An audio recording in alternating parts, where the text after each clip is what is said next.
দিদি এতদিন যে মুসলিমদের সাথে যে খেলা খেলছিল তার আসল চেহারাটাই ফাঁস করে দিল।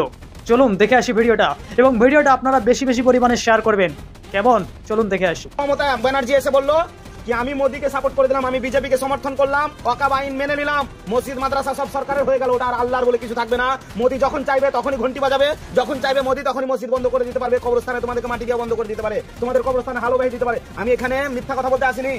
মমতা ব্যানার্জি সেই জিনিসটাই করেছে। আর মায়েদেরকে 1000 টাকা করে দিচ্ছে, আর আমরা মেম্বারের ভয় খাচ্ছি, তাই তো?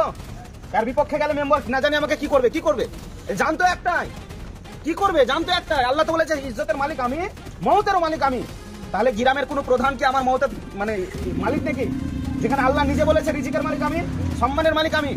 তাহলে মহতারাম, এখনো যদি সময় থাকে আমরা প্রতিবাদ না করি, তাহলে আজকে হয়তো ভাবছি আমাদের কি করবে, আমাদের আবার কি করবে। ভিতরাতে আজ পর্যন্ত কত দুশ্মনী করে গরু কাটাই বন্ধ করতে পারেনি নাকি গো?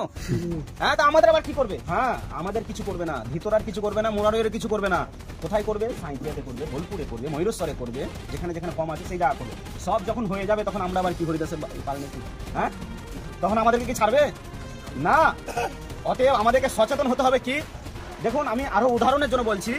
আপনারা চাষি মানুষ, আমিও চাষি ঘরের ছেলে। জমি পরিষ্কার করতে গেলে, ধান চাষ করতে গেলে আগে কি করতে হয়? হাল বাঁধতে হয় নাঙল দিয়ে। তো আমরা গরু নাঙলে হাল বাই। আচ্ছা, গরুর ক্ষমতা খুব, গরু ছাড়া কিন্তু হাল বাওয়া হবে না। কিন্তু ওকে চালাবার জন্য তো পিছনে একজন লাগে, তার নেগুর ধরার জন্য। যদি পিছনে কেউ না থাকে তাহলে গরু কি করবে? অন্য জমির পাকা ধানে মুখ দিবে, দেবে না? তো সরকারও ঠিক তাই, সরকার চুরি করবে। সরকারের হাতে তো টাকা, এই রাস্তা করার জন্য টাকা কার হাতে? না তো গ্রামের যে মেম্বার হবে তার হাতে।